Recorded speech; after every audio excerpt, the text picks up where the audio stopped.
I need to be talked off of the ledge. Everyone knows by now I'm a huge Steelers fan. Like, that's my team. I'm riding with my team, all the things. I also am nitpicky, and I will pick and prod and all the things. I guess today I'll be moonlighting as a therapist, but Yes. when I'm not in therapy mode, I'm a retired 9-year NFL veteran. Spent 4 years with the Pittsburgh Steelers from 2014 through 2017, the Killer Bee era. And yeah, man, had a ton of fun. Obviously, man, throughout my time here, won a lot of games, man, got close to a championship, AFC championship. But as a whole, man, still love everything black and gold. And like you said, man, around the clock doing content on it, and that's shown through YouTube and everywhere else. So yeah, excited to be here with you though. So let's do this. Let's go. Do it. Appreciate you again taking some time to jump on the channel, and appreciate the opportunity for letting me jump on your channel as well. Absolutely. Like I said, we will do this again in the future, but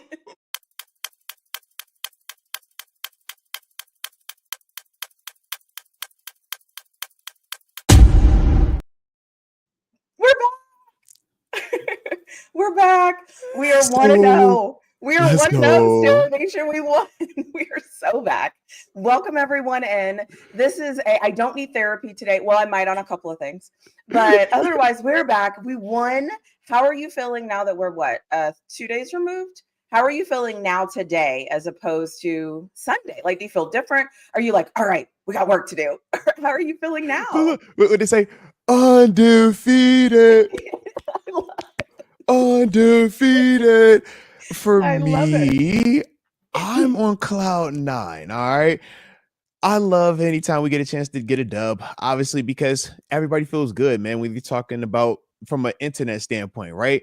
Most of the commentary looks good, right? Everybody's excited to view content. You walk to the, to outside, and everybody, oh man, they got their colors on a little bit more proud. You go to the children to drop off, pick them up from school. It's like, hey man, hey, you see the guys? Everybody look good.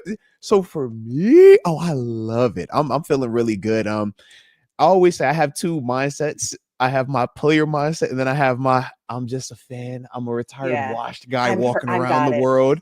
And those two vary. The player side of me, shoot, man, after the game ended, probably within 2 to 3 hours, it was kind of like, all right, enough of the good. Let's talk about what didn't go right and how we can get that fixed up for next week.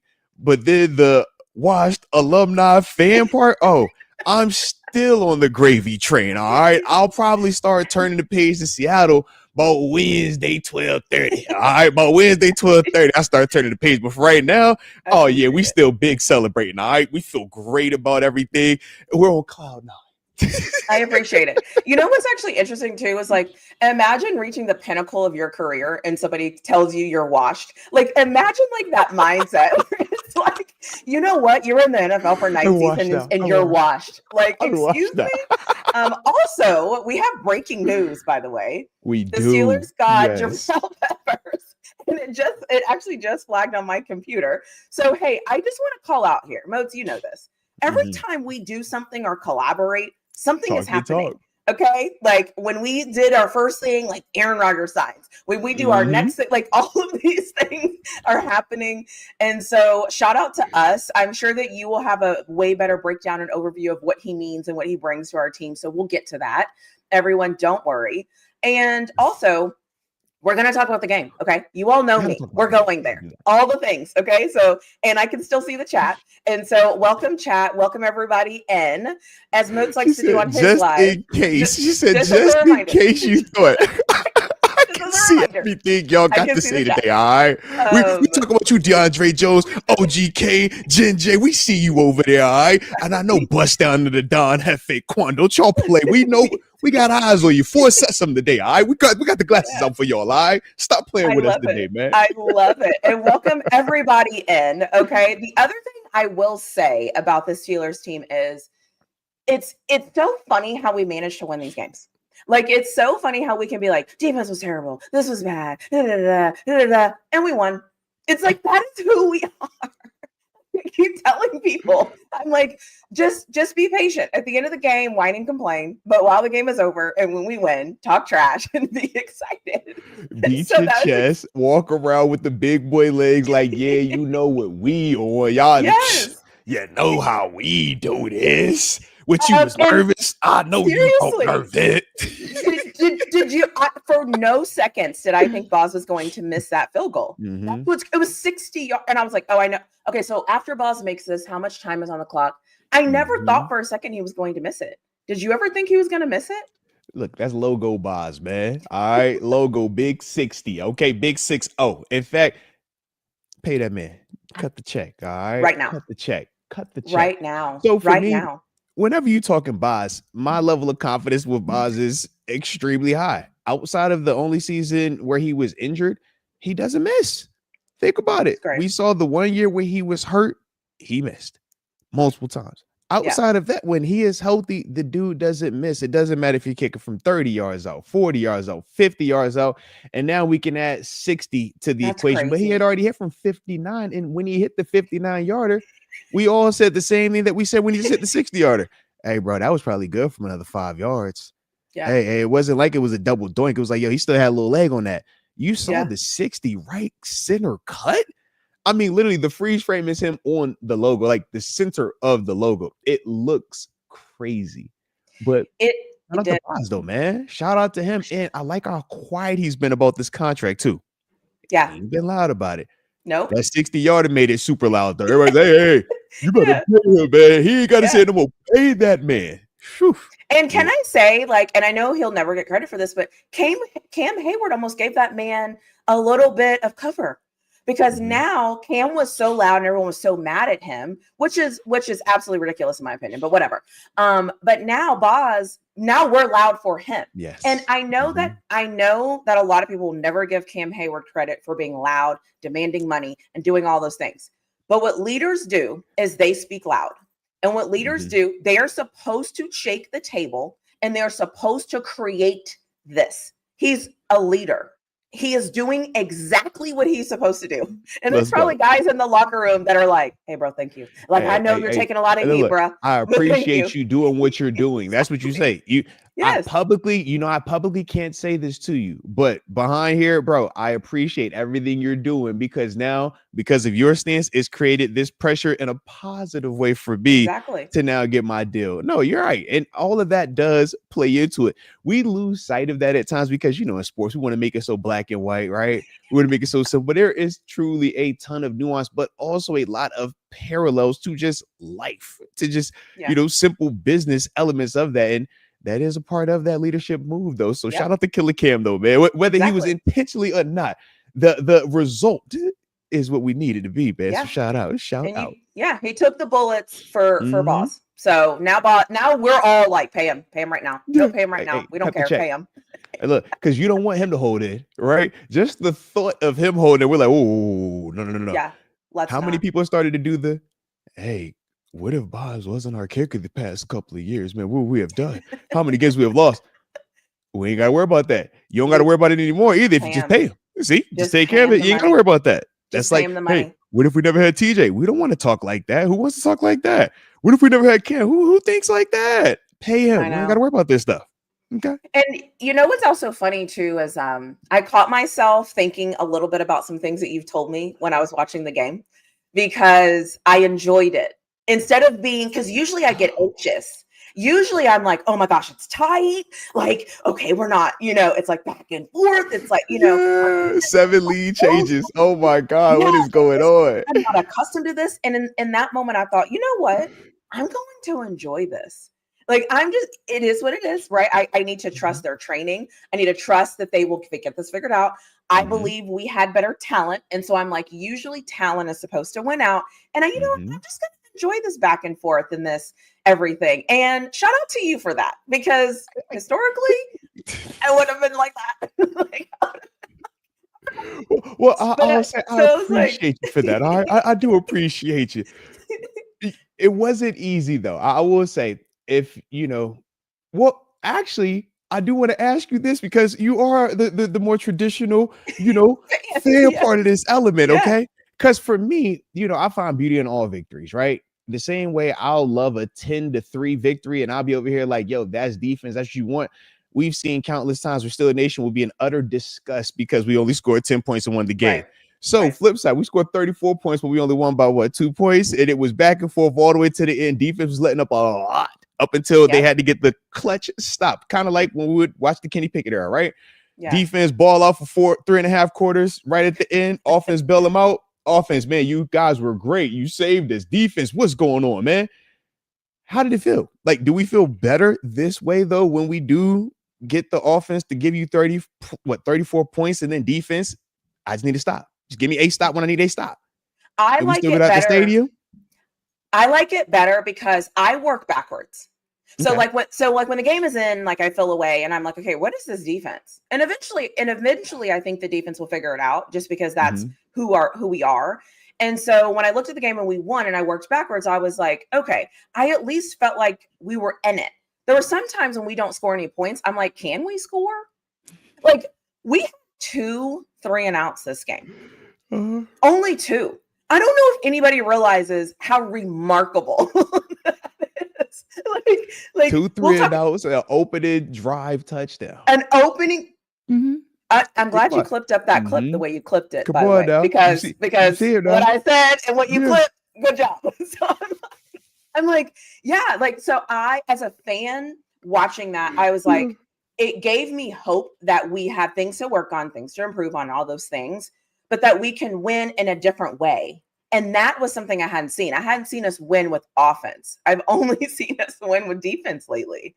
So I was excited. Good. Yeah. Obviously my video. Guys, I was about to say, come on now. But that's the beautiful part, though, when you're talking about a team like the Steelers right now, and obviously it's just one game, small sample size, but you want to see teams that they can win more than one style of fight. Some teams, they can only win shootouts. We talked about Cincinnati at times. It's like, yo, they can't win a low scoring game. They have to score, right? That's been their MO up until we'll see what the rest of the season looks like. But it's like they have to score 30 plus, 40 plus points, and you'll still see them lose 45-42. Yeah. With us, we've said, man, we've historically been able to win these close games, these tight games. But outside of the Ben Roethlisberger era, we really haven't felt confident that we could win a game when it gets upwards of 25 to 30 points. Now with Aaron Rodgers here, at least in this first game, our first full sample size, our first full experience of Aaron Rodgers as our quarterback, he showed that he can do that. And we showed that even this offense with the personnel that it currently has, right? Offensive line and the question marks there, wide receiver 2, the question marks there, running game and the question marks there, they still gave you a legitimate 34 points. Not defense scored a touchdown. Not we had a kickoff return or a punt return for a touchdown. We talking about 2 field goals, right? 6 points from the field goals, because I know sometimes we act as if it's a negative that Boz scores for us, but then we praise Justin Tucker for every time he would score for the Ravens. It's like, why do we act like having good players that don't play non-traditional positions is a bad thing? It's not. That's called good roster, talent acquisition. That's why you pay Boz. But it's like you watch them score, and it wasn't like we're watching them and saying, it's a lot of fluky, gimmicky. How do you replicate this? That wasn't the case. No. Our offense was very much methodical, very much intentional from play calling to execution on the field. That was the promising part to me, because there are plenty of things that we go critique and say we got to improve upon, and rightfully so. But if that's where we're starting at, and this was also with how much did Rodgers and them boys play in the preseason? Tanisha, 0. Oh my gosh. How much you said he played? 0. And I forgot Aaron Rodgers was our quarterback. That's how much let me tell you my like PTSD, and that's dramatic. But when I sat down to watch the game, right, like first 2 plays happened, I was like, oh, here we go with this crap. 3rd and 10, like whatever. And when he threw the ball, like, because it was a tight window, and I thought, oh my God, we have Aaron Rodgers. It was in that moment where I was like, right, that's what quarterbacks do. You're like, you see how that ball just jumps off his arm, how he just, he barely is flicking, and it's like, and it's the pinpoint accuracy. When we talked about, and this was some of the frustrating things when we've talked about some of the quarterbacks previous or in between this Ben Roethlisberger time frame, and this, we're praising these guys and we're making grand statements about these dudes, and it's like, this is what we are talking about in terms of throwing guys open, in terms of reading the coverage, in terms of getting the ball out on time. This O-line, as bad as it was, right, at times, you can still see we're just simply knowing where to go with the football. understanding when to get rid of the ball, understanding how to maneuver in the pocket. It takes a lot of that pressure off of those guys. Yes. But if you're sitting back there holding the ball, bouncing around, which we did see, and we saw the negative impact of that, that is where that pressure starts to hit you more on. But there are a lot of things that go into making the O-line look better, making this pressure or alleviating some of the pressure that those guys face on a snap and a snap all basis when you're just simply saying, hey, it's an obvious pass situation. We're not about to do anything. Good luck. Yeah. That's not what it's the list of dudes in the NFL that can block the pass rushers in terms of Will McDonald and Quentin Williams, right? Specifically those dudes, Will McDonald, Quentin Williams. The list of guys that if we're simply saying, hey, it's an obvious pass situation, block those guys, we might count them on one hand. The guys that are blocking those guys on a one-on-one situation. Right. But that's the thing where I'm like, yo, it's a lot of good info. It's a lot of stuff that we got to improve, but there's a lot of positive from that offensive side, man, where they're putting up 34 points like that, man. Yeah. And can I there's a super chat. Let me get to it. Can I point out that this is like so minor. Steelers fans will understand this.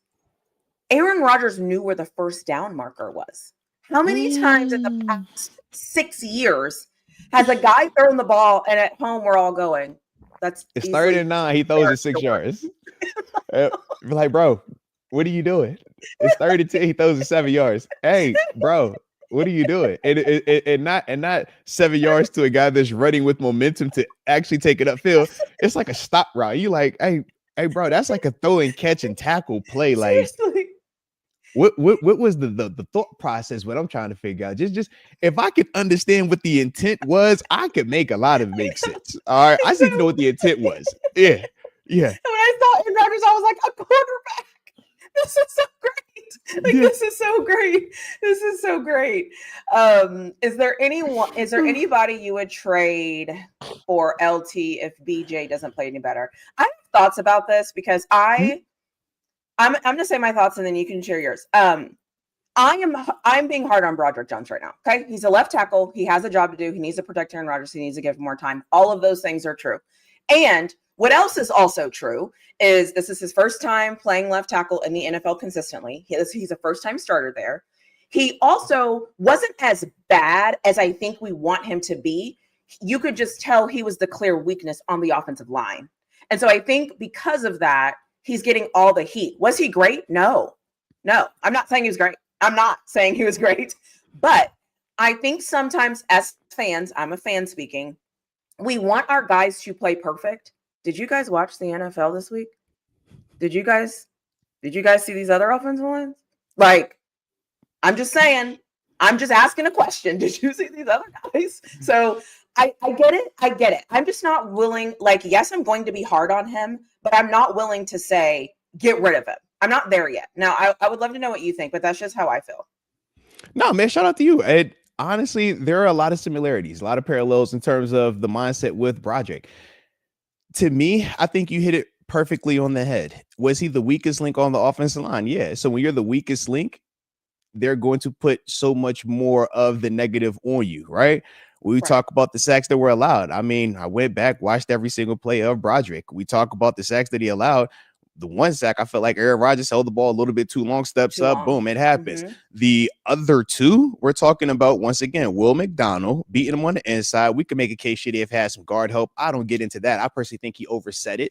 But Will McDonald, who was the player that I talked to you about on Thursday?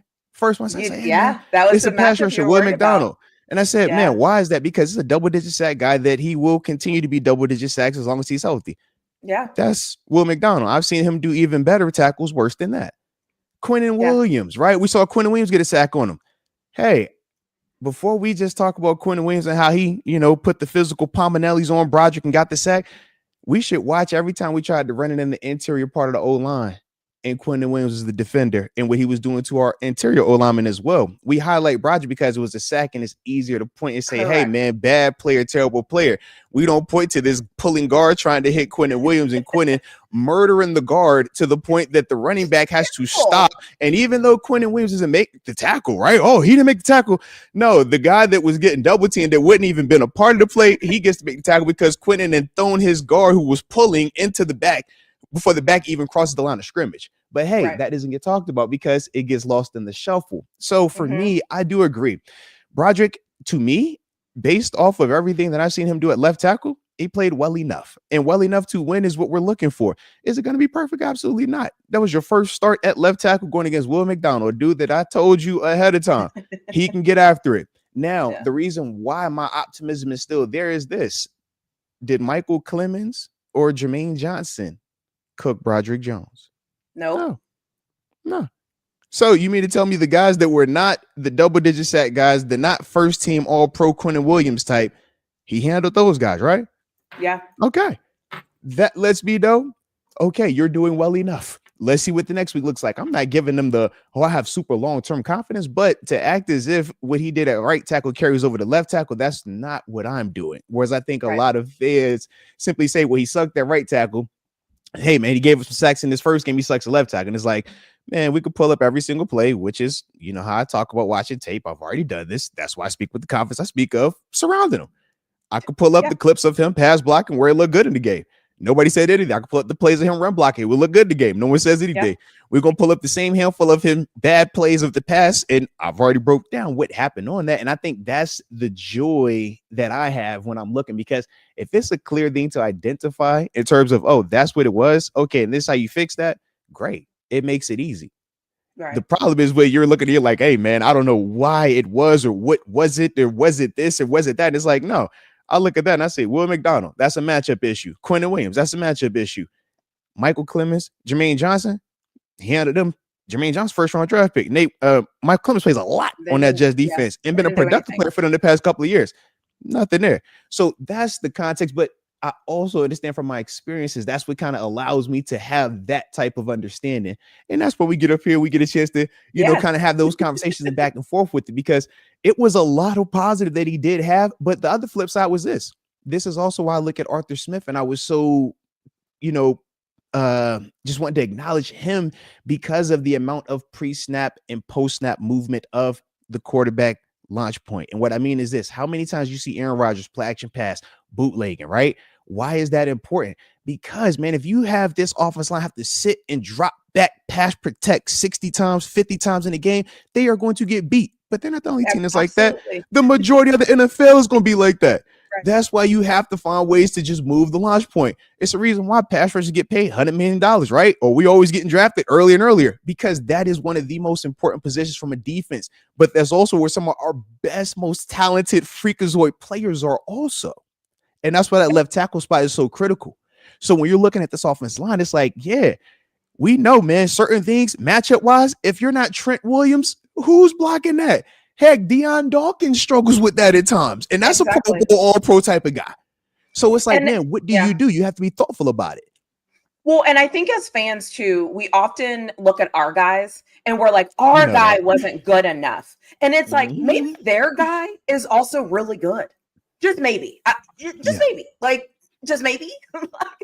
I'm just saying. You know how it is. But it's because we're also so, like, we watch us way more intentionally, way more intimately. So it's like we feel and understand our mess so much more than anybody else's mess. But when you do get that chance to kind of zoom out, you look and you're like, hey, look around the league, man. Before we start, hey, I would trade him for this guy. Let's talk about that specifically. Which dude you want to trade him for? You want to trade him for a proven, right? Better. Yeah. You don't want we don't want Dan Moore. We've already said that wasn't good enough, right? We were clear on that, even though I don't have a lot of games outside of Myles Garrett, Max Crosby, where he was getting beat like that. But once again, we don't want that. We want excellence. So we're giving Broderick the chance because he does athletically profile, look like he can give you some of that. But it is still extremely hard to play that position athletically and from a technical standpoint. It is a challenge, you're going backwards.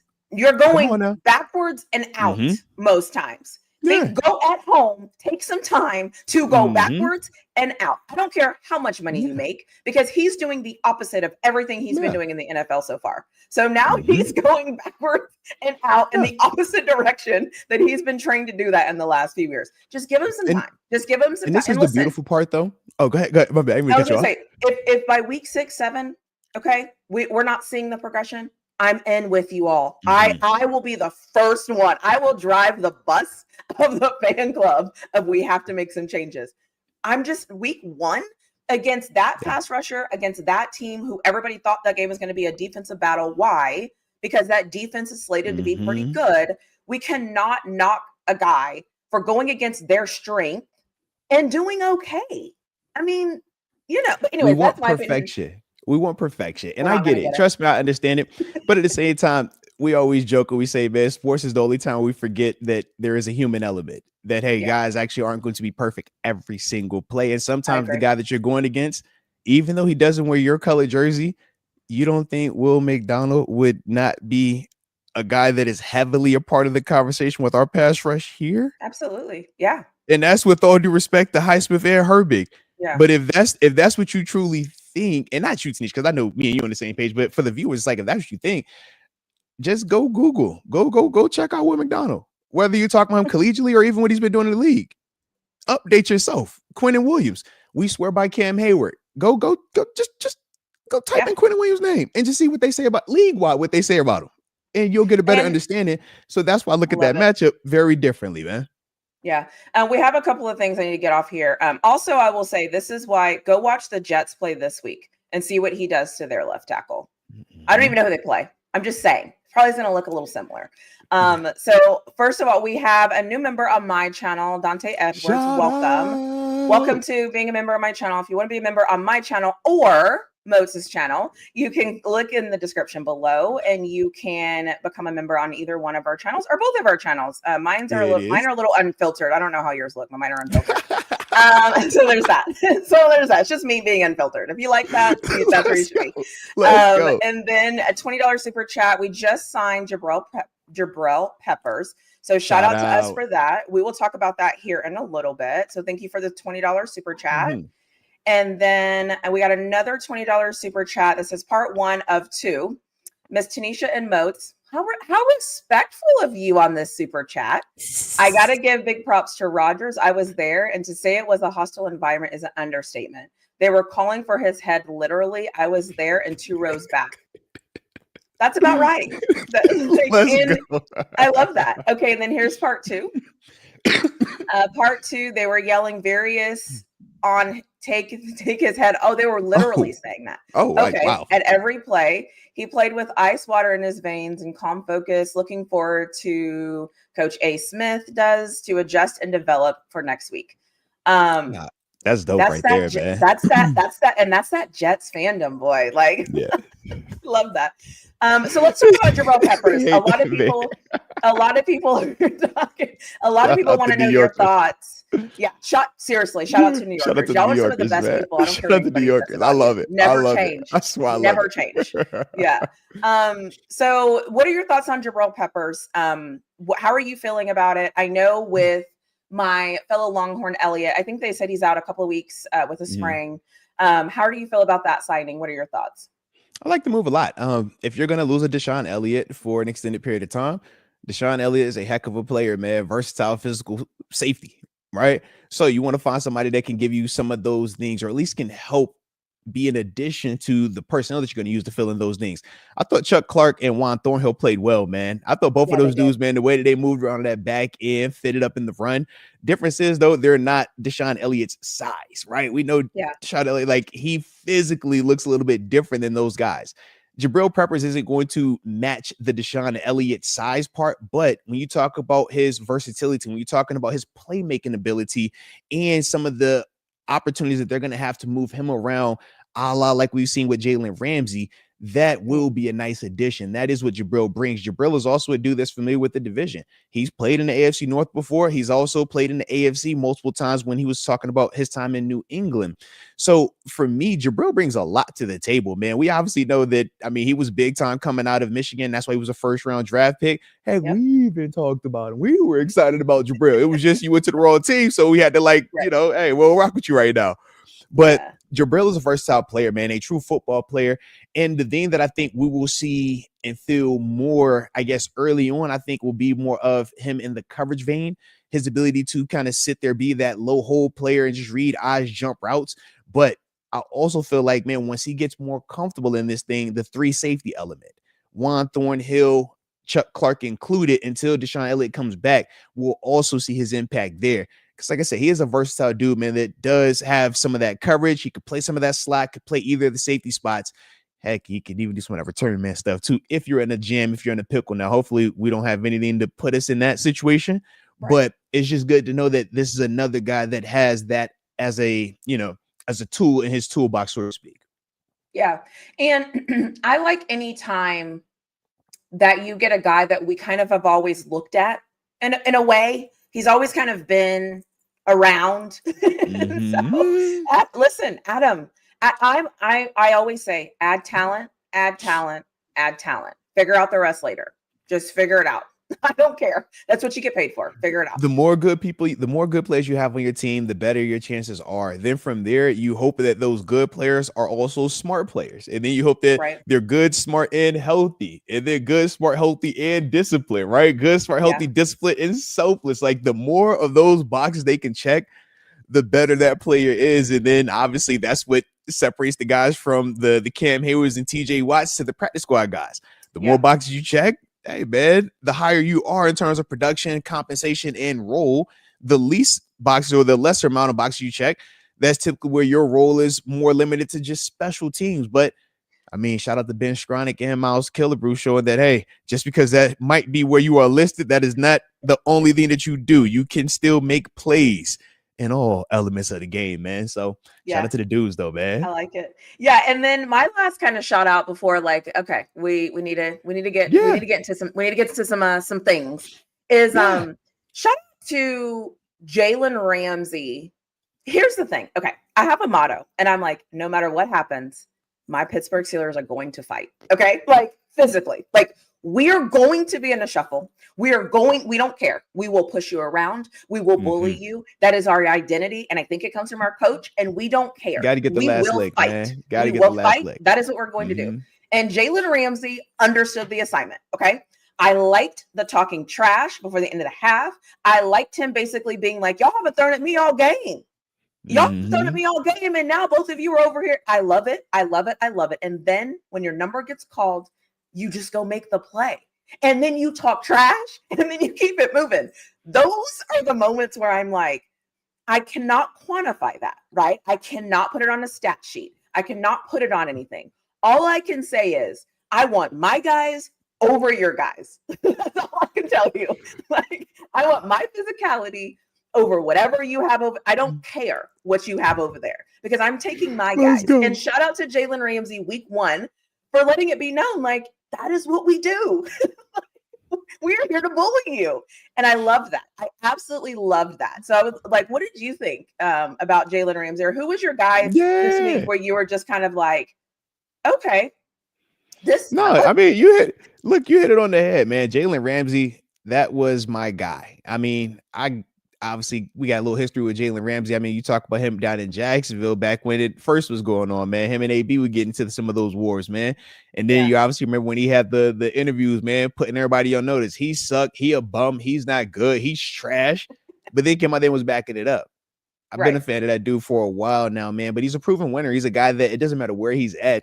He's like my favorite mercenary right now. And what I mean by that is he goes from team to team. He's going to get a ransom, but he is going to be an absolute dog on your defense. Very similar to what we saw with Darrelle Revis, what he did when he was Jets, Tampa, New England, Super Bowl champ, right?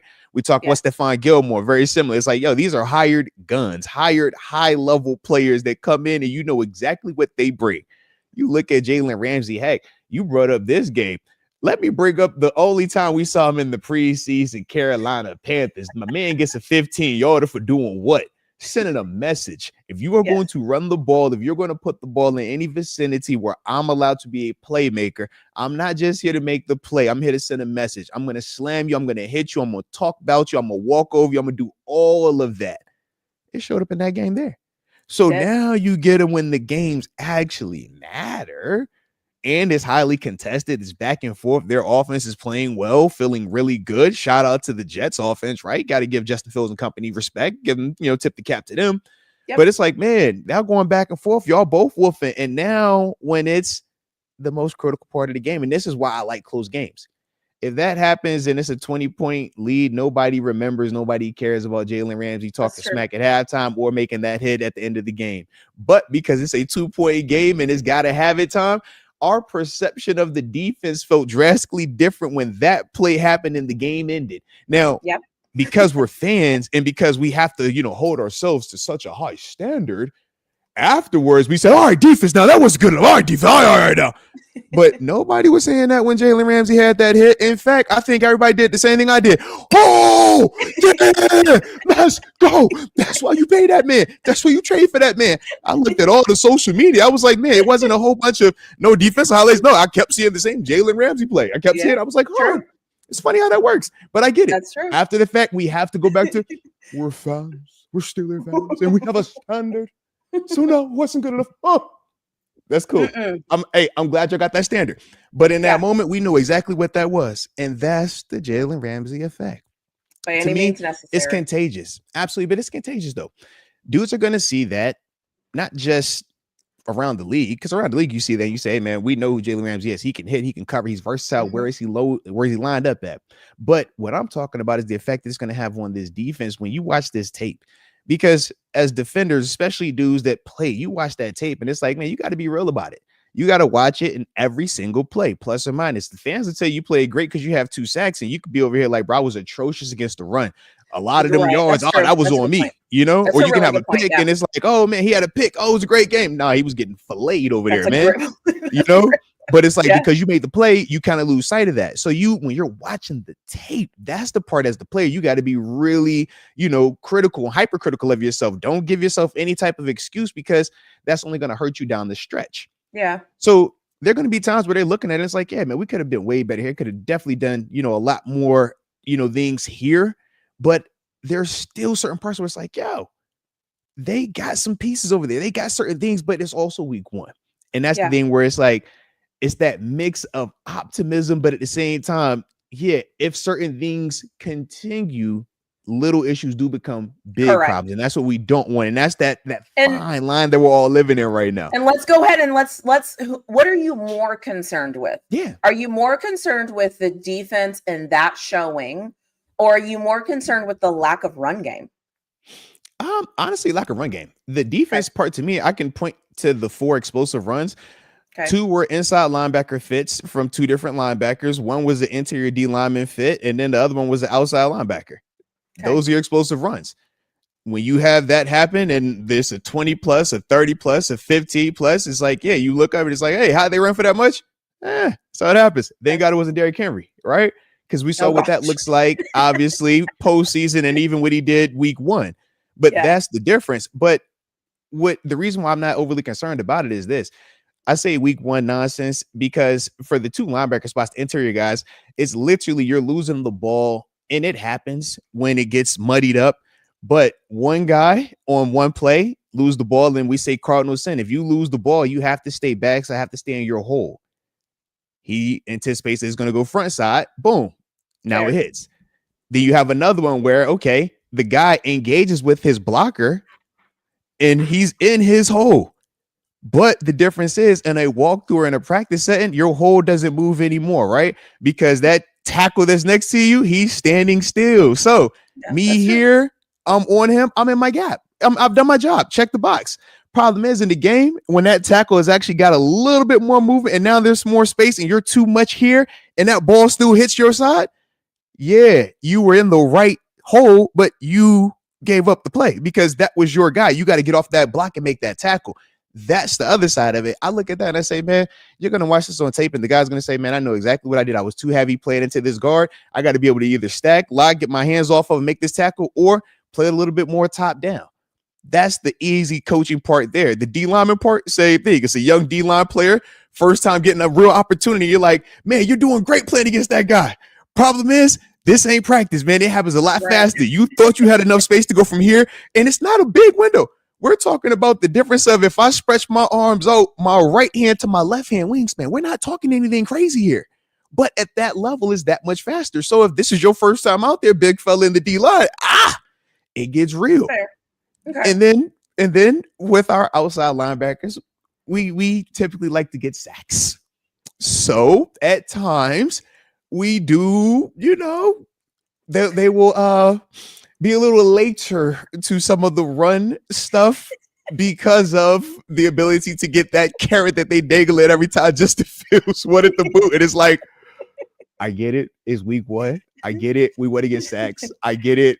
Like, I do. We get paid a lot to get a sack. We get more money for sacks than we do for tackles. So I understand. I won't fault you, but this is a part of the defense that, they know that as well. So why do you think they're going to give you the play action pass? And we always say, you're never going to get a sack on the run play, bro.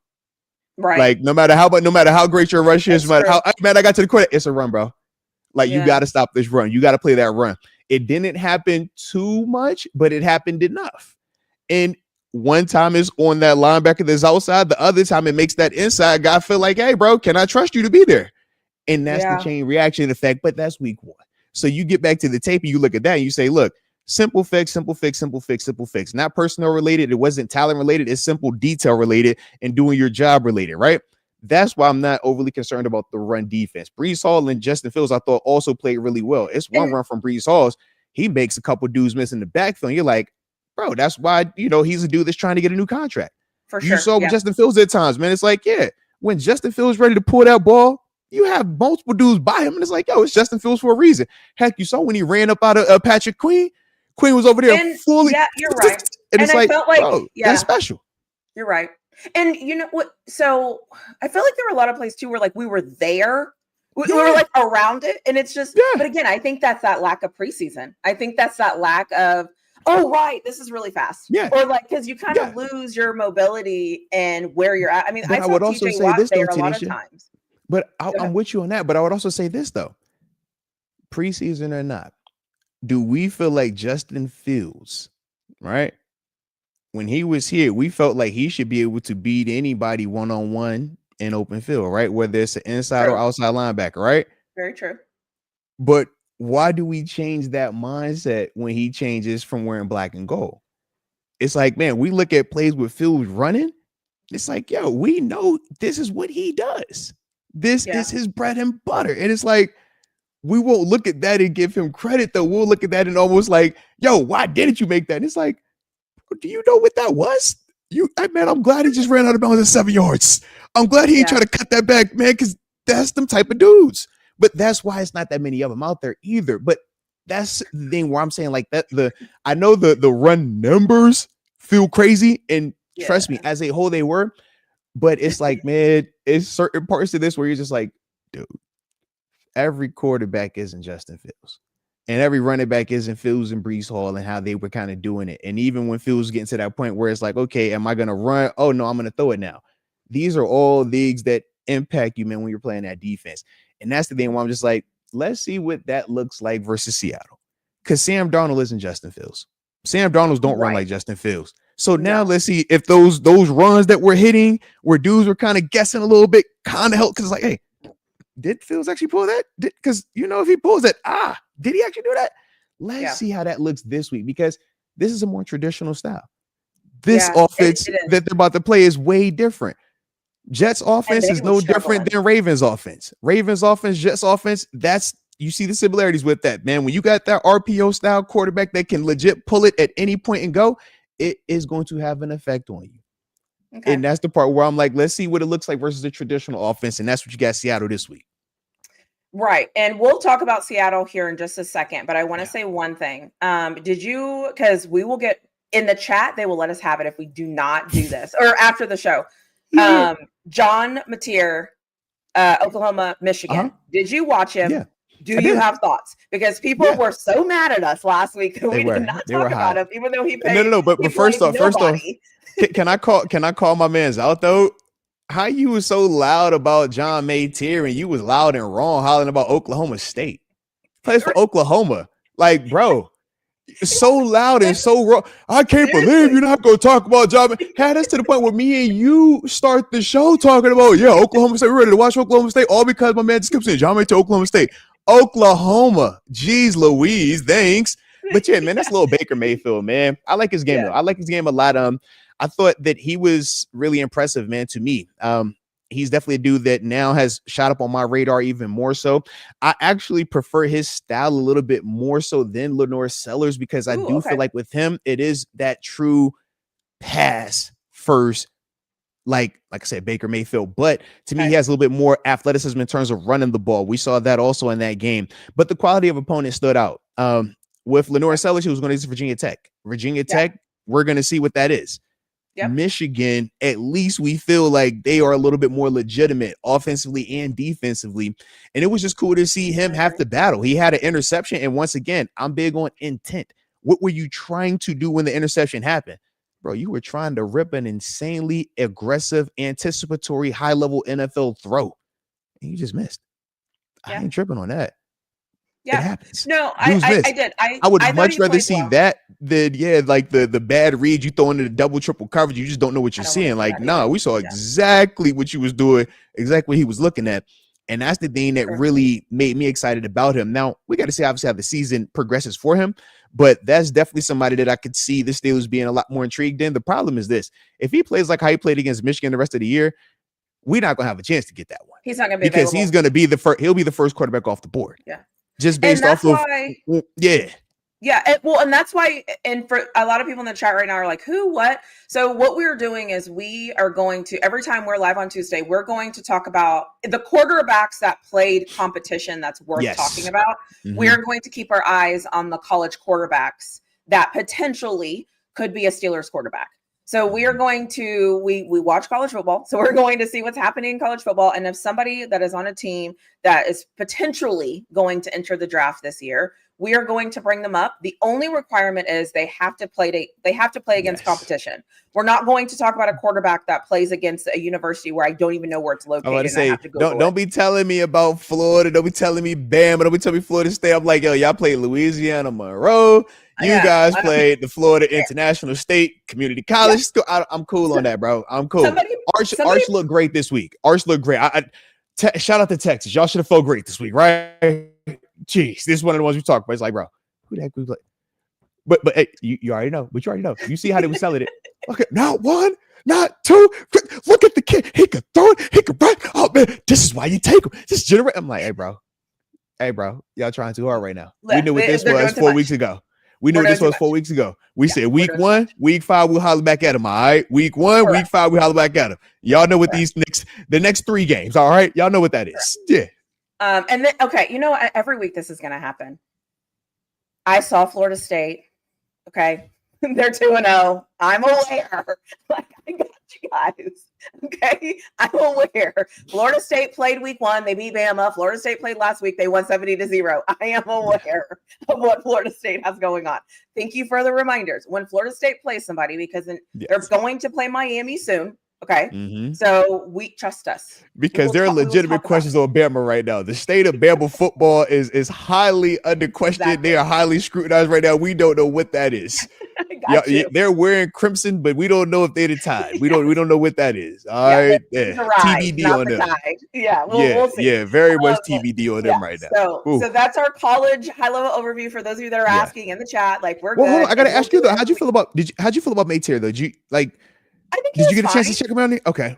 Yeah, no, I think he was fine. I think I'm so hard, I feel like, on college quarterbacks. I think he was fine. I do like that he will throw the ball. And I appreciate that. Like, I don't like shy quarterbacks where it's like, just let it fly. And if something bad happens, I want you to trust your gut enough that you're good enough to like get the ball in there. You can overcome it. Yeah. Yeah, and so I appreciate his aggressiveness. I appreciate his arrogantness because I love that in my quarterback. I need my quarterback to have some swag. I need him to be a little arrogant. I need him to be a little bit like, we'll figure it out. So I like that about him. And I will be honest, though, I don't see how good Michigan is. Because there were some moments where I was just kind of like, oh, okay. Are you guys a year away? Or is this like maybe? And by the way, I think Michigan has the best fight song in all of football ever established to mankind. So I'm kind of curious to see how they play the rest of the season to figure out how great that performance was. Because there are some things I saw on that defense where I'm like, Michigan, wake up. Guys, wake up. Like, is this who y'all are? So we'll see. But listen, it's week 2. Everybody is kind of right where they're supposed to be in a way. It's week 2. So that's how I feel. I don't have my list yet. I want my top 5 list. I don't have it yet. I'm still okay. TBDing I can dig that. Yeah, I like that. I like that. I love that. And so I'm going to call it out now because we're about 15 minutes away from this, everyone. If you have any questions, start dropping them in the chat. We're Ask Us Anything within reason. We will answer all of your questions if you put them in there. If you want to super chat them and make sure that I get them, you can do that. However, I am going to do my very best to tag them as I see them so that at the end of this, we'll get to your questions. And I know a lot of people came in late and they wanted to know what we thought about our offensive line, Jabril Peppers, and Broderick Jones. We talked about that very extensively at the beginning of this. But we still got heat for you. But if you have questions about it, let us know. Because trust me, we always have things to say about everything. Yeah. So there's that. Before we move on to the Seattle Seahawks, just so we can spot check it and talk a little bit about what we think and what we're seeing. What is one thing you're taking away from week 1 that you hope we take into week 2? Ooh, all right. That I hope we take into week 2. Arthur Smith being thoughtful with moving the offensive line, man. The screens, the quick passes, heck, even the toss play that I thought of you when it happened. It was thoughtful. Why? We're just trying to do different things to make that pass rush. No, check it out. This is the mindset, right? Whenever you allow a D-line to just pin their ears back and go, that is going to put our offensive line at a very, very bad spot, right? Competitive disadvantage. So you're just trying to throw misdirection, trying to throw something to make that guy pause. So think about the toss no different than you think about them throwing that screen out there to DK Metcalf. These are pseudo runs, but they're more importantly misdirection, off rhythm type runs. So it's going to make you as a D lineman now when you see that play action pass, which you look at the 2 touchdown passes, right? The Ben Skronik and the Calvin Austin. We ran for how many yards? 53 yards. Watch how aggressive the linebackers are, though, when you get the run. Because, like, yo, is this real? All right, we actually getting us a real downhill run. Let me go kill something real quick because I haven't seen it all day because everything's perimeter. And it's like, man, both of them plays, LB's about the way, Skronik wild butt naked open every single time. You're like, this why you doing it, baby. This what you want to see. So that's the part where I'm just like, Arthur Smith, I need you to continue being very intentional and very direct about how you want to protect these dudes up front because we know they are going to have some time to grow. Remember what I said even a month ago? I need that first month. They're going to have growing pains. Yeah. Going to need the first month. True. That's a young group. You got multiple new people out there. How many times did Troy Fautanu start last year? How many games did Troy Fautanu play in last year? That's your right tackle. We don't talk about him. He also gave up some pressure, gave up a sack, right? We don't talk about that. We don't feel overly concerned because we don't have a year of bad tape of him playing that left tackle, right? So it's just the only reason why we feel very different about it. But it's like, what exactly is so drastic? You know what I mean? It's like, they're young. So it's going to take some time. Mason McCormick, Frazier, these are year 2 players, right? True. How does that look like? We just assume year 2, hey, breeze pass, everything is good. But we've seen specifically on defense where, hey, man, it ain't always a guarantee that year 2 is just this smooth transition. So that's the thing where it's like, man, while it's still early, how are you protecting these guys? I like the usage of Darnell Washington and Pat Frymouth. I like the addition of using Ben Skronik at times as a pseudo second tight end, the way that they use him to block the edge before releasing at times. These are all the things from a schematic standpoint that I'm saying that helps keep Rodgers upright. That helps keep Rodgers and allows him to have time while this O-line is still developing their technique, developing their rhythm, developing their continuity because they are still extremely young. And when you go and you pick and moving, that's only setting them back. So you have to find ways to build their confidence. And that's the thing I look at Arthur Smith. I say, we need to have that carrying over. Now, defensively, the thing that I want to see or I want to have carry over, the tackling from the back end.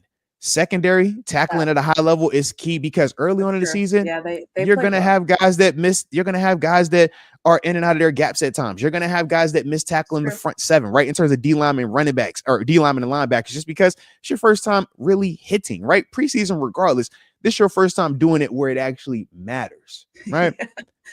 And everybody understands that. And also the check matters. Preseason, a lot of time, the reason why we don't want to play in terms of vets is because, man, I make 6 figures to go play in the game in the regular season. I'm making $1,000 tops to go play in this preseason game. And it's like, man, if you're Jalen Ramsey, does that hit the same for you? Absolutely not. Cam Hayward, absolutely not. TJ, absolutely not. So all of that matters. That's true. Oh, that's out the window when it's regular season. Regular season, it's like, yo, it's going to feel different. So your secondary being able to tackle is key. And I think this is why even with Coach Tom, he said it going into the game last week. He was like, early on in the season, it's really vanilla. It's really more your guy beating the guy across from him 1-on-1 because schematically there isn't a ton of tape. Schematically there aren't. Oh man, everybody knows everything. It's like, yo, watch Justin tape, Fields and Justin Fields from what tape we watching, right? A couple preseason series, like you might get an idea, but you don't know what they're truly trying to do. And even us week 1 to week 2, we're gonna have some differences where it's like, whoa, this looks way different. Like, what was this? This is a new wrinkle. That's why we talk about the fundamentals, the tackling, the make sure we're communicating, right? We didn't have blown assignments where dudes just running scot-free. We saw that with the Jets side. We didn't have that on our side. That's important. So when we're saying, all right, these are some of the things that we want to have carry over, that communication part is going to be big, but that tackling on the back end, got to tackle on the back end.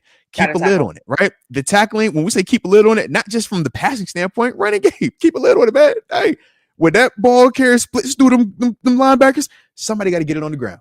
We don't care why, but somebody has to get it on the ground. Minka was great at that. Deshaun Elliott was great at that. Let's see what, Thornhill and company can continue to do for us. I also realized watching the game that because I'm not used to them, well, let's be honest. The end of the season last year defense was so atrocious that I just, in my mind, I was like, it's not going to be that game 1. And then when I kind of saw that game 1, I was like, oh no.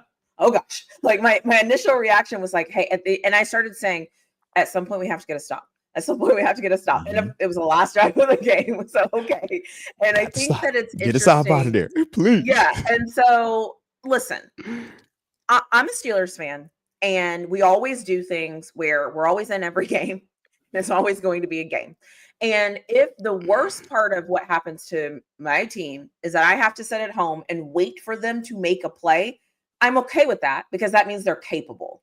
And that's kind of where my mindset is right now because it's like week 2 where I'm like, I think I see what we're doing and I think I understand our intention. I just don't know yet, but we did what we needed to do to win the game and I can't knock them for that. It's just, I think we might be starting to see a new style of Steelers football where the defense is having to adjust to an offense that can score. And they don't have to press probably as much as they thought they had to press because they have a counterpart that can kind of help a little bit. And it's like, I don't know. And again, I've never played football, but like that psyche of like for years, our defense had to hold the team to 20 points. They had to. Whereas now it's like, okay, guys, but like, please, just please.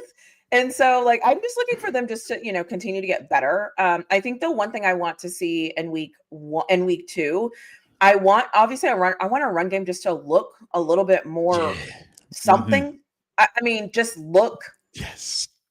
I don't know. Like, just look like it's a run game. Like, trick me that it looks good. Like, trip over your shoelaces instead of like just not going dress anywhere. It up and make it real for me. All right, just make it look nice. All right, it might not be that, but just at least dress it up. Jeez. Yeah. Please. So, but yeah, like I want to take Aaron Rodgers into week 1 to week 2. I want to take no turnovers, no turnovers from that offense from week 1 to 2, and I want that special teams. I want that like.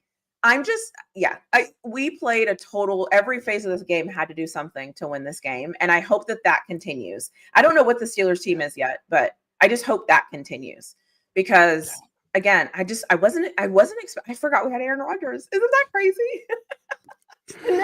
and then did you see Aaron Rodgers celebrate? I didn't he's fired up, right? Yeah. He's fired up.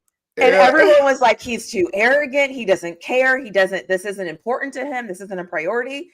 Aaron Rodgers was out there running down to the end zone. Like he was excited. And I get it. The guy, we can say whatever we want about him, but on that football field, he's a good football player. I mean, he plays quarterback like nobody else. Like he was running down the clock. I caught myself being like, hike it. And then I was like, it's Aaron Rodgers. I'll figure it out. Like, he's fine. And then when the Jets try to sub and he catches them, I'm gonna snap the ball. Yeah. This is like, Rodgers. It's Aaron Rodgers. So once again, right, when we talk about all the different things that go into playing quarterback and why guys like myself have such a hard time when you'll see people crown guys when they don't do half of this stuff. Just Yeah. because a player has talent does not mean they're good. And just because a Mm, player has talent doesn't mean that, or just because a player, has talent and has a little bit of moxie doesn't mean they're good either. It's like, man, you got to have leadership. You got to be able to manage the game. You have to be able to handle adversity of, okay, we're down right now. Don't blink. We yeah. have to understand, all right, man, I'm being thoughtful about this clock. Granted, I would love to control the clock via running game, but hey, running game isn't hitting the way that it needs to. Don't worry. I'm still going to drain this play clock down to 2 seconds before I snap it. And I'm going to throw a quick 2-yard pass that becomes my pseudo run. These Yeah. are all the things that Rodgers does. But why is it important? You know how many quarterbacks struggle to do just that because they don't want the label of game manager, right? Because fans will say, hey, he's the game manager. He sucks. Brock Purdy's a game manager. You've cursed him out. No, game management is what you need at the position. Now, if you have playmaking on top of that, now you're elite. But you Yeah. need game management. That's the bare requirement. Game management. Get me in and out. Make sure we got the right call. Are you checking the protection? Right? Hey, it's pressure coming over here. We don't like this call. Give me the alert. Let's go here. Yeah. Simple stuff like that is what Rodgers brings. The hope was that he had still some of that felt in the youth where he can move around and sling that rock, which we saw him do week 1. Now we will see what that looks like come week 10, right? Week 12, when it's the accumulation element of it, right? How many hits? What does his body look like as he's just naturally aging? I agree. But Yeah. week 1, he showed you in a 1-game sample size, which quarterback would you rather have had, right? All the Justin Fields supporters from a year ago, all Justin Fields supporters this preseason or / training camp, or even when free agency happened, that were like, man, why didn't we give Justin Fields the money in that game on Sunday? Which quarterback would you have rather had? Would you have rather had Justin Fields in that style with our team? Or would you have rather had Aaron Rodgers, who you saw what he did? And that's the thing where it's like with everybody, we had our complaints about why we're waiting so long for Aaron Rodgers and why, just hurry up and buy. It's like, hey, it's a reason why you wait on this man, because there aren't a lot of quarterbacks in the world that can do what he does. And even though he's not what he once was, what he's fallen to is still drastically better than a lot of others. And that's the part that as a player, you just look and you say, man, it doesn't have to be perfect. I don't need the A version of Aaron Rodgers. I don't need that. But if I get that version or in that vicinity, which what we were asking him to do in that game, for sure he can replicate. That's the part where it's like, that's why you bring that in. That's what you're looking for to be the difference maker. And we saw that week 1. And like, this is so basic, but like open receivers, like we're given the football. Come on, man. Like, yes. Can you, how many times have people complained about why we don't throw the ball over the middle of the field? And guys that watch it would say, guys are open over the middle of the field. Quarterback's not throwing over the middle of the field. Yeah. I don't know why. Y'all say what you want to say, but that's what it is. I love it. See you later, OGK. I see your chat that you're leaving in there. I think the other thing is too, okay, so we're both psychotic, okay, and all we do is watch football and analyze football and think about it and figure out ways that our team can beat a team and figure out what another team is doing so that we know who we're playing. So let's just give, like, what are your quick thoughts? Obviously, I will be on the show at the end of the show on Thursday, and we'll talk more about the Seattle Seahawks. But after this week, what was something that you saw from Seattle that you're just going to think about as we kind of start to think about them, as we kind of start to pivot? Anytime you're looking at a new team, you're always saying to yourself, what are the new additions? Obviously, quarterback. That's their big new addition. We obviously know what Sam Darnold did a year ago. So I look at that and I say, okay, I instantly think of the history with Sam Darnold, but also what he most recently did. And then you try to mix that together and find the commonality. And I say, if he has time and confidence, he will light you up because he's still very athletically gifted with his just physical traits, right? His ability to throw the football, stuff like that. But I also say the other part. And we saw this also with him last year. When he is pressured, when he doesn't have that time, when he's not comfortable, he makes the same mistakes that you were seeing him make when he was seeing ghosts back with the Jets. So instantly, I'm saying to myself, we got to win up front. I know offensive line for them is good at times, but at the same time, they're more good in terms of run blocking versus pass blocking. So that's me initially before I deep dive into them. And then defensively, I need DK. This the DK game, baby. I know he's hyped. I know he's ready to go, but I know they got guys over there as well, man. We know Tariq Woolen and company. They got some good players on that back end. They also have new pieces, though, in terms of this their second year now with the coordinator that's over there. Let's see how they look in terms of the continuity with that. But early on, I'm saying to myself, DK, you know what that is, man. DK, this your revenge week, baby. They trade you. If they trade you, essentially, that's them saying they ain't want you. They didn't want you. Yeah. Yeah. They ain't want you. The two things I noticed just watching them play this week, obviously it's week 1. So the 2 touchdowns they gave up were against 2 tight ends. And I thought that was interesting. And they looked like we did. Like they looked like it's like their offense couldn't quite figure it out. It was like they had great things called and it just couldn't quite, it just wasn't working. Like everything they tried just wasn't quite working. They had a lot of 3 and outs. I think they had like 2 turnovers. One of them ended the game. And so again, I like that. I want you coming in to play my team, flying all the way from Seattle. That's the longest flight. That's oh my god, flying all the way to Pittsburgh. That joint there, brutal for a 12 o'clock kick. Like I want all of that. Yeah, on a game where your offense never really got going. Everything kind of like they look good on defense. They did look good on defense, although San Francisco didn't look great on offense. But that's a different conversation. That's not my team. That's their problem. Wait a minute. I thought only Steelers had offensive issues, man. They got $100 million quarterback and $100 million left tackle and a $100 million running back. What do you mean? And a $70 million tight end, a $40 million fullback. Hold on, what am I missing here? What? They got the receiver that Grant, he still ain't back yet. Shout out to Ayuk. I was like, they got the receiver that we wanted. All right, they got all the stuff over there. What you mean the offense struggling? Yeah. Oof. Anyways, that Kittle went out. Anyway, it got weird. So that's the thing I saw about Seattle. I was like, is this the game where I get to see my Darnell Washington package? Because they did it. They brought the package. They did. I know the package exists, so I know that I'm on the right track. So now it's just. So listen, if you're sitting at home, wherever you listen to this, if you're on playback, okay, here are the 2 things that bother me. So when they happen in the game, just think about me, okay? The toss, I don't like it. I know Moats excuse it away and it sounds beautifully and gorgeous coming out of his mouth and he knows a lot, but I hate it. I'm not a fan of it though. Trust me, I wasn't a fan, but it's just like, once again, I said the intent, because we only had 53 rushing yards. If we was rushing for more, you don't got to toss. You don't got to do that type of stuff. And when that rushing game like that is, it's like, We had 53 rushing yards, and after that one, we had 48. Because we went negative. But the second thing is whenever this weekend, when we see that package and DK is in there on one side and Darnell Washington is in there on the other side, that like I'm waiting for the moment, and we're probably throwing because it was Jonnu, right?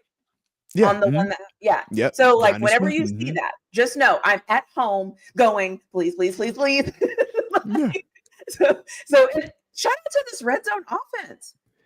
The Steelers got in the red zone and scored touchdowns. I just thought about that.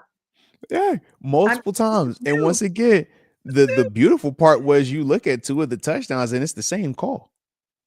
Exact same call. And you're marrying concepts. You got 2 calls that look the exact same. So from a defensive standpoint, you can't be right. Oh, you covered this one? Great. I'm going to go and hit this route. Oh, you covered that? Okay, cool. I'm going to hit this route. But it all looks the same. That was a beautiful part. That was one of the things where I was really just like, all right, Arthur Smith, you in your bag right now, man. Like Aaron Rodgers is doing what he's supposed to do, but Arthur, you are in your bag. The way that you're using Calvin Austin with this little bit of emotion to just make it where you can't press him. You can't put hands on him. And it's a free release for a dude that runs electric speed, right? Crazy fast 4.19. We freeze trained. We know what he does. And it's like when you allow that to free release, you see how it can hurt you. Touchdown. Oh, all right. Y'all want to kind of overset to that? Well, now, play action pass, LB's, bad eyes, Ben Skronik, wide open. It's like, you can't be right. Can't be right. And those are some of the things that it's like, you want to see, how many more of those situations where you're creating conflict for defenders. As the OC, that's what you're trying to hunt. How do I create conflict? What player can I put in conflict? And it's like, man, it's very tough to do because defensively, we're doing the same thing. We're trying to create that one-on-one. We're trying to say, hey, man, how do we make it where this guy can't be right? He's always going to be screwed. Or we know who has potential conflict, but hey, we got this for you because you're Jalen Ramsey. So we ain't worried about you. We want you in this position.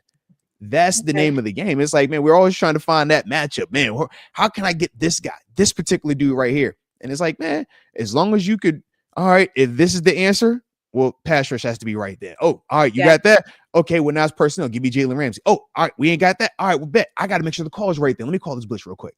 all right, well, let me show you this right quick. And it's like, that's the cat and mouse that happens, on a bigger scale in these games. And then we just look at the individual small pieces where it's like, oh, that player won this matchup. And that's what we focus and say, TJ Watt's great.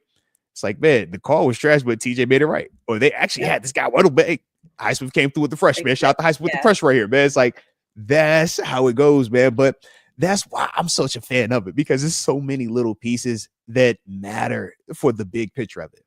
I love it.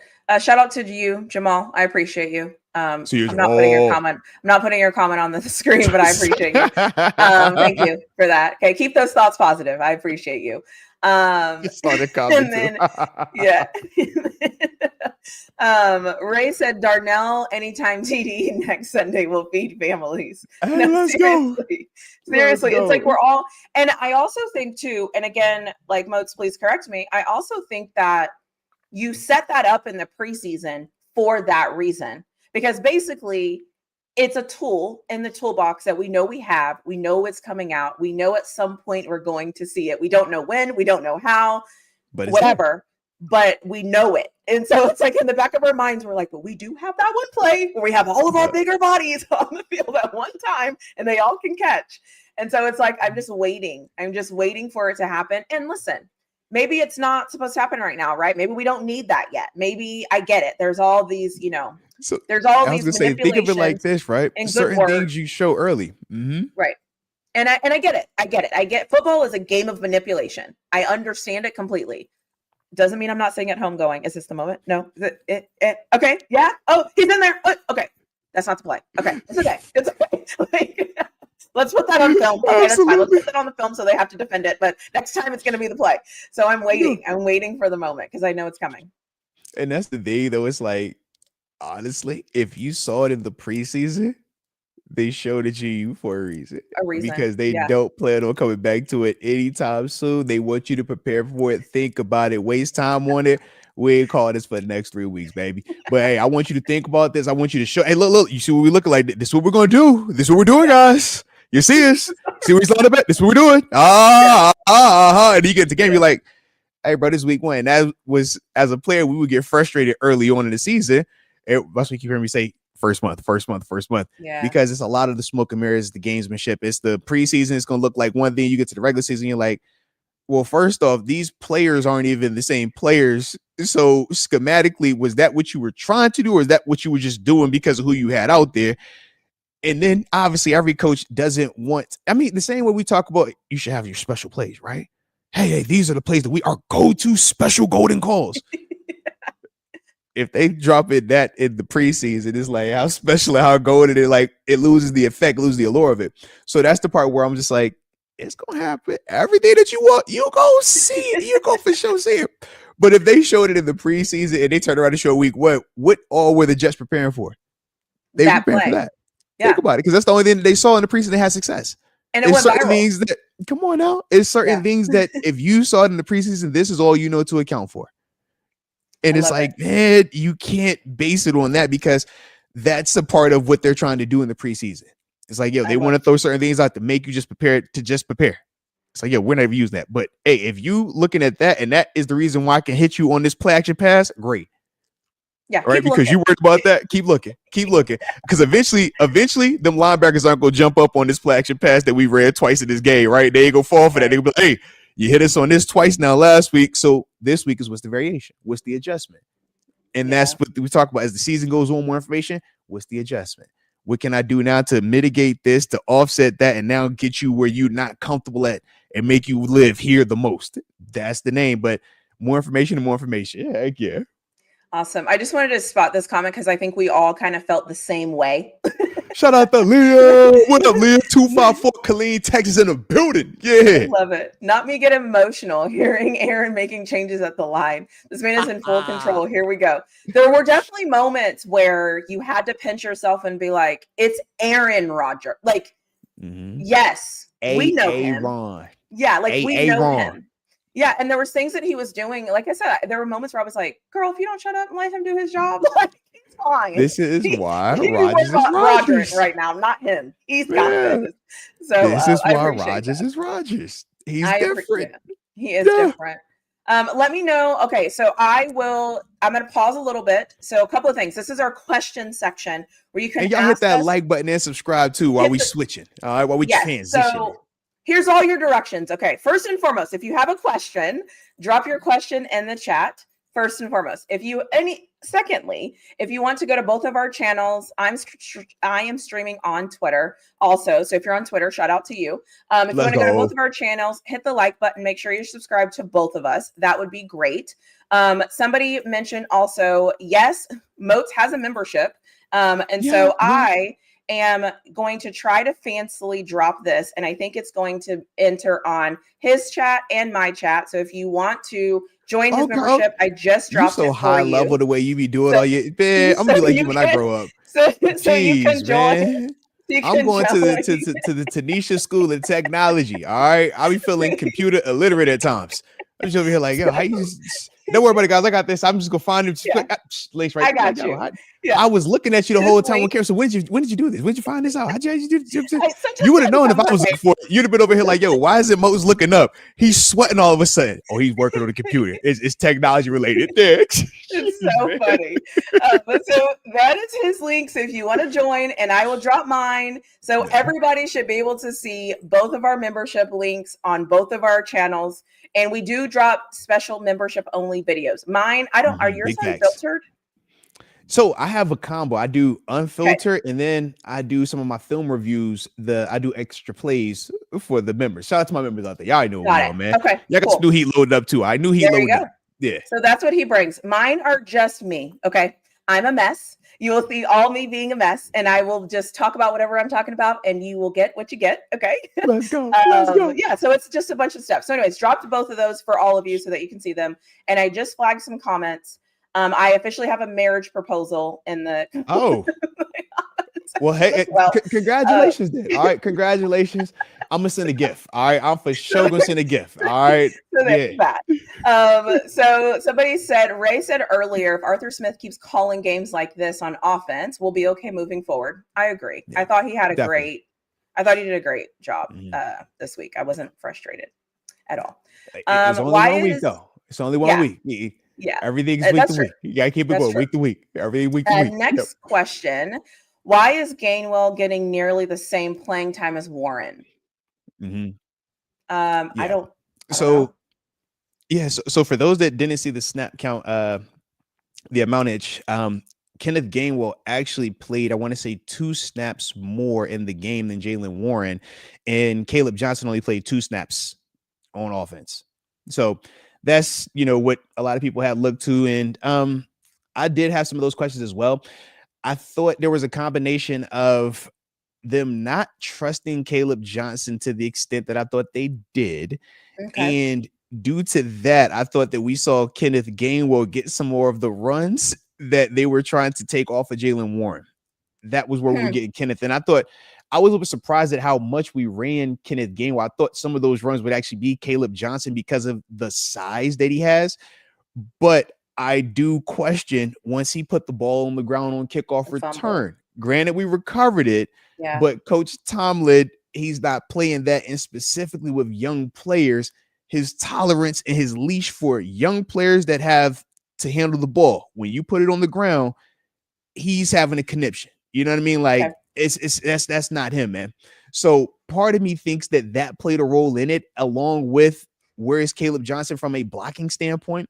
Those things mess with who you play and how frequently you play those guys. So I do feel like Kenneth Gainwell was already going to have his role, but I think it got expanded due to the lack of Caleb Johnson participation. I think if that goes back up the way that it should have been, what I was anticipating, anywhere between 7-ish, 10 reps, it's like that will take some of Gainwell down. And even though Warren stays where he's at, the snap disparity is going to look a lot more favorable to Jalen Warren versus it being, how's Kenneth Gainwell got more snaps than Jalen Warren, but Johnson only got 2 snaps here. Like, that's the part to me that I think I want to see be changed. And I think it will change next week, but I think a lot of that is going to be based on their trust in Caleb Johnson.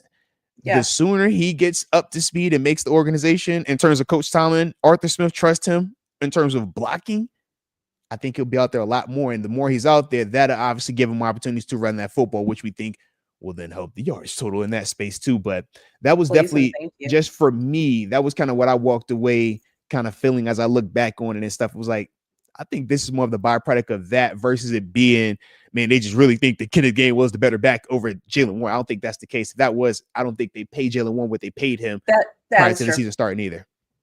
That's a good point. What are your thoughts on the Ramsey penalty? I thought it was absolutely ridiculous, and I thought they should have picked up the flag. Yeah, it's a bind for the ref because he's obviously calling it right there in the moment, right? And he's taught that, hey, when runs are going to the perimeter, regardless of the personnel, when you see a DB go low, 9 times out of 10, they're cutting that guy's legs and you want to protect him, regardless of the competitive disadvantage or the health and safety risk that you put that DB in. I thought that was what the referee just saw and just initially threw it. When you go back and look, though, it's very clear. Ramsey's trying to make a tackle. If I'm coaching it to do it like Ramsey did, because if you stay high, you're going to get blocked and you're going to miss the tackle. Or if you stay high, the guy's going to run by you and then you're going to get ran over by the ball carrier. So either way, you're screwed. So to me, I look at that and I say that's a teaching point for the ref. I think the ref is going to go back and watch it and say, okay, that was a little bit different. And I also would anticipate Jalen Ramsey not being fined for that either because of them going back and watching it and understanding that. But that is something where it was just like 9 times out of 10, that player typically isn't going to make the tackle. He's trying to actually cut that guy's leg out. And that's why he just threw the flag, because it's like, hey, whenever you see a long pass down the grass and two defender and a receiver is head to hand, everybody does what? Oh, it's got to be a flag, right? Just because you're so conditioned that, oh, he does it, it's got to be a flag. But it was like, no, actually, there wasn't a flag on that one. Same way sometimes when you're looking at DB, it's like, hey, the DB actually was in good position. It wasn't a flag on that one. I think it was more of that. But it's also week 1 for them officials too. So yeah, that's true. I give them a little grace. Good for you. I give them none. This is a shout out to you.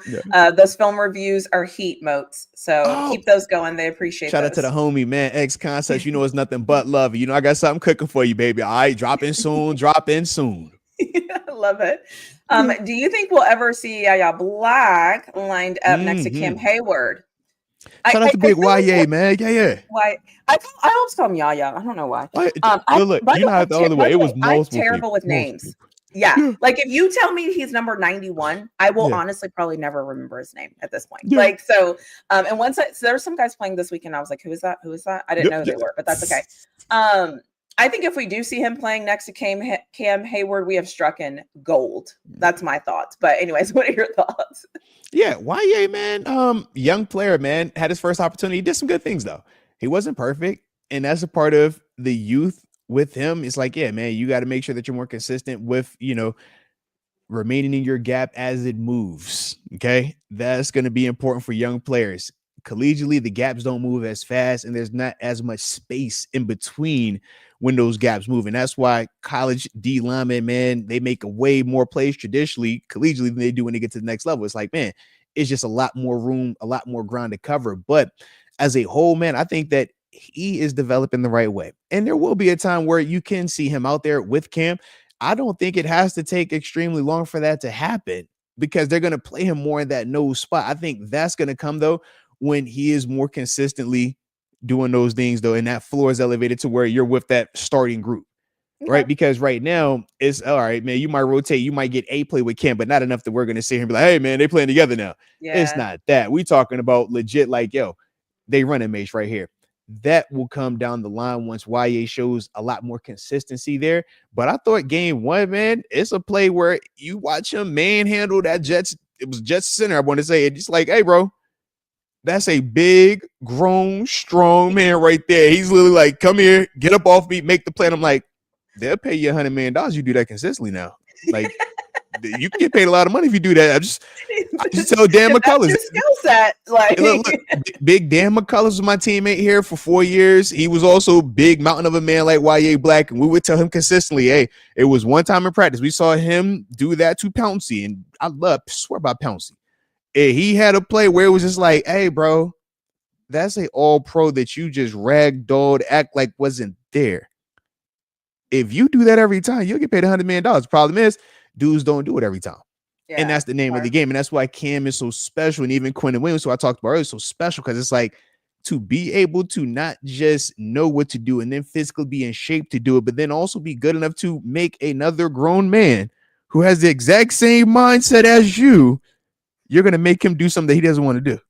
And you're going to do it every single play. That is the hardest thing to do in the trenches. And that's why we say it's less about the smarts and more about you got to be a real life bad boy to be in that trenches and dominating them dudes, man.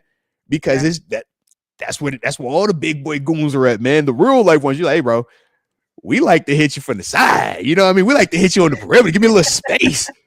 That detail, that you don't want that guard, boy. You want just, do I look like I want to go head up the idiot at? No, heck no, man. But them big dudes, they with all that. And that's the part where you're just like, you see what YA's capable of, man? But it was a good start for him. Good first game, but let's see how week 2 looks. Because young players, I'm always like skittish on them because I once was a young player, but then also watching young players, they're inconsistent. They're going to have some weeks where they look great, where they study great, where they feel great, where, you know, everything hit perfectly. And wow, they might have a couple of games where it's like perfect. And then they're going to have some moments where it's like, bro, what are you doing? Did you hit the Ricky wall? Is it too much on you? Are you studying too much? Is it the personal life? Are you homesick? Do you miss your mommy, your daddy? What's up, man, bro? Like, do you need to go to class? You want algebra? Do you want calculus? You need right now, bro? Like, what can we do to help you? That's young players. And that's the thing where it's just like, when they give you anything positive, you love it, you take that, you accept it, and then you just pray that the negative don't last too long. But that's young players, though. Please and thank you. Just wanted to say Jamal is willing to accept all your gifts. So just wanted to throw that out there. Shout out to Jamal. Why isn't Boswell a 90 overall yet on Madden? Man, they hating on my dog. Oh my God, they hating on my dog. My man hit 56 straight cash. Did he go over there from the 60 plus? Room to spare. Come on, man. Dude look fire. Dude looks phenomenal. And I like the fact that he's swaggy while he's out there. He ain't out there with no stank face mask, no stank swag. No. My man got the black sleeves, kind of looking fire, got the clean face mask, cleats. Like, yo, you look good. You look like you're supposed to be a 99. So I'm with you. All right. I will say this, though. I think the more big games the Steelers have this year where he's able to have those kicks, the higher the rating to be, because more eyes, and it matters more. It's more clutch. This was huge, though. But that was the difference to me with Justin Tucker.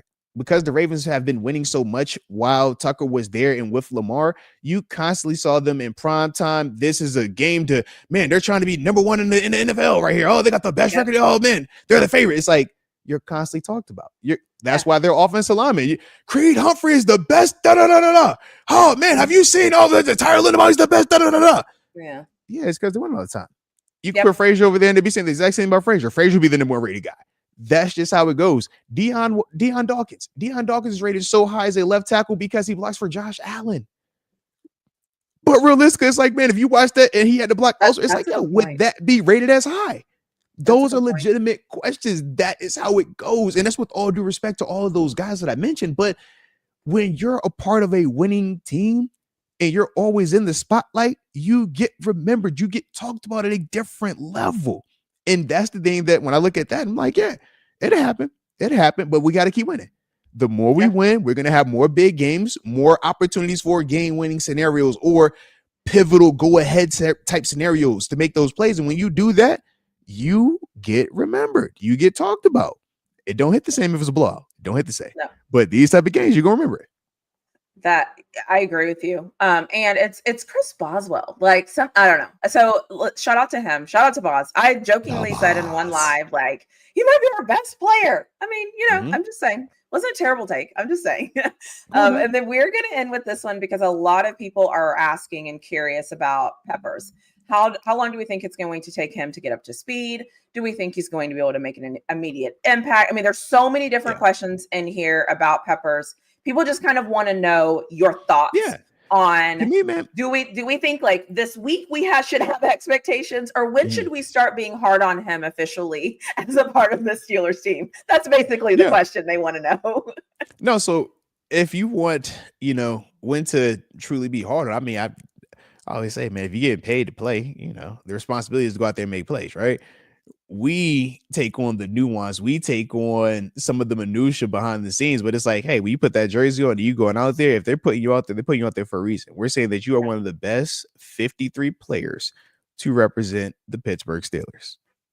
That's what we're saying. We put you in the jersey on We can game. be hard on him right now. We're guys. not saying no. I'm just saying like that's why I said like for fans, man, fans. I always say, man, y'all don't have to hold. You know, your level of standard and your level of decorum doesn't have to match mine. Mine is more of it comes from the professional element of it. It's like, man, when you've done something for so long, you just have a different level of respect, a different level of like appreciation for what it takes and all of those like details. So me personally, I know I'm not tripping on them for at least 4 weeks, 5 weeks, because it's like, man, you're at a position where they're going to be utilizing you in multiple ways. So you're already at a competitive disadvantage because I'm not saying come here and just learn free safety. If you just told Jabril Peppers to come here and just learn one position, he could do that within the week. Yeah. But that's not where he thrives at just one position. He thrives at versatility, using him in multiple spots. So now the question is, how quickly does he understand the big concepts of what we're trying to get done? Because to move a player around, he has to have intimate understanding of the puzzle and all the different pieces. I can't play inside at slot if I don't know what my outside corner and what my inside linebacker and what the safety behind me is doing. Now I could play safety and just sit there by myself every single time because I know outside corner, he's either going to be man zone. All right, cool. He's there. Inside linebacker, he's going to be hooker. He's going to be man. All right, cool. Pretty much good right there. And I got time to figure out everything else. But now, okay, you're at slot corner on one spot. You're at free safety one spot where now you're middle of the field. Next up, all right, we got you a little bit in the box. Now you're in the Deshaun Elliott role. And it's like, yo, those are three very different assignments from just a run standpoint.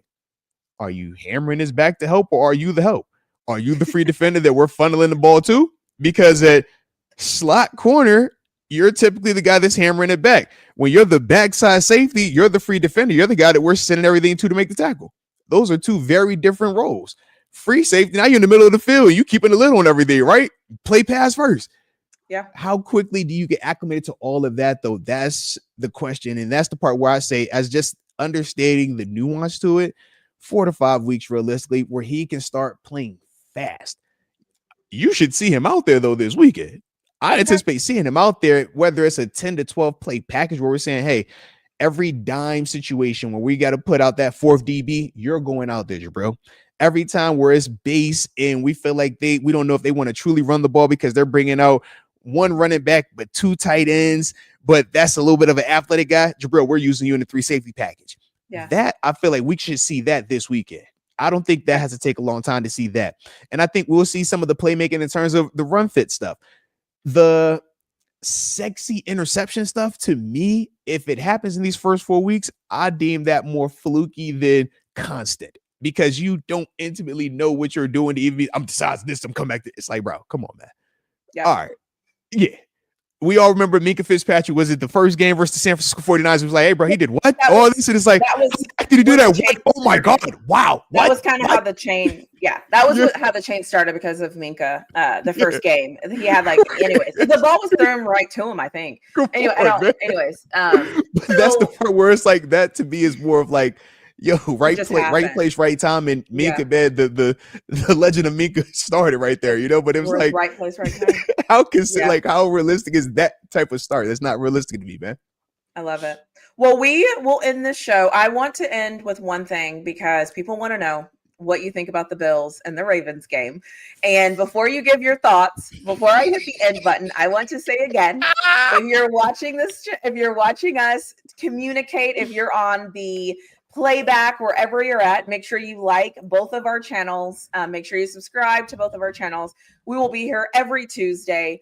Next week, pay attention to what time the live is, because next week it will be Tuesday. We just aren't sure yet what time, but it will be Tuesday. Next week we will be here. Yeah. Promise you that. Just working out the time. But we'll be here every Tuesday. I will also be joining the very end of the Thursday show for my preview for the Seattle Seahawks. So there's that. So chat, you are welcome that I asked him the question about the Bills and the Ravens, and whatever you say when you end this, we're going to end it because my thoughts are this. I cheer for Lamar Jackson hard, and I love Derrick Henry. I cheer for those two guys. I do not cheer for the Baltimore Ravens, and I always want those guys. I always want those two guys to win until they play the Steelers. However, I'm tired of this coaching staff for the Ravens, and I hope they stay there for as long as possible because I don't think they help this team. That is my opinion. You're on, and as soon as you're done, I will hit end. Shout out to the Ravens, man. Shout out to Lamar Jackson, Derrick Henry, man. They're tough. Oh, they're so tough. I would just say, don't be so hard on Harbaugh. I know people look and they say Ravens just want to choke in the big games, but they did go against the actual league MVP. Not the fake one, not the, hey, crowd, let's just chant it because this is what it seems cool to do. No, the actual league MVP. The year when Lamar won it 2 years ago, they said stats didn't matter because Josh Allen's stats blew Lamar's out the water. They said team success mattered. Last year, Josh gave you team success. Then they said stats mattered. So we get back to the opener. Which one are we going with this time? Stats, team success, gotta have it, clutch moments, handle adversity. What are we looking for? I look and I say that Bills team is just like that, specifically Josh Allen and James Cook. They like that. But that's why Josh is who he is. Remember who the highest paid player in the actual NFL is. Well, I know we got enamored with TJ and Michael Parsons, but the actual highest paid, you saw him. He know what he doing. And I think to me, that's more of that. It just sucks that for the Ravens that they fall short every time when you're facing the Josh Allens, the Patrick Mahomes, and it seems that happens frequently in those games. But it's a small list of teams that are actually putting the Ravens in those even positions.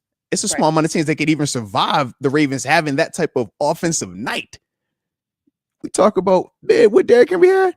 It looked like playoff Derrick Henry. The only difference was he had a fumble. That was the difference, right? Yeah. You talk about Lamar was willing and dealing out that thing. But the difference is, it's like, man, there's another quarterback on this earth, not many of them, but he don't look up to Lamar. A lot of these quarterbacks, they look up to Lamar. They're like, bro, we can't touch that. We're scared of that. You're God's here. Josh looks at that. And he's like, I hear all of y'all talking about why Lamar is this, why Lamar is that. But there are a lot of people that swear by Josh over Lamar. Okay? It's a lot of them. Okay? And I'm just like, I've been one of them people. So maybe it's my 716. Maybe it's the fact I was drafted up there, but I'm a Josh Allen guy. I love what Lamar has developed into. I love watching him play. It's so exciting to me, but I'm Josh. I prefer Josh Allen. I'm not about to change that today. I ain't changed it a year ago. I ain't changed it 2 years ago when they gave him the MVP over him. It's like, no, we hollering the same thing. That stays consistent because of his ability to throw and run. And if the biggest knock was the turnovers, it's like, well, what they going to say now? Yeah. And you see it. So don't be so hard on the Ravens. Don't be so hard on Harbaugh. Don't be so hard on Lamar. Shout out to them Ravens, man. They look great. I like the all right. Yeah, the flock. Yeah. There you go, everyone. We will see you. Most will see you before I see you. But at the end of the day, we appreciate you being here. Don't forget to like, subscribe, all of those things. And don't forget, every week, I am going to ask the chat for more questions. So come prepared for your questions because we want to hear your questions and we want you to be involved in our live stream. So thank you for being shout here. Out to Tanisha, man. The way she had this day today, Lord, man, I'm gonna be like you when I grow up. I'm trying to tell you, I have room to grow. I clearly have a lot more room to grow. Your skills, I like it. Let's go. I appreciate you. We'll see you all soon. We'll see you all very soon, actually. Very soon. Bye.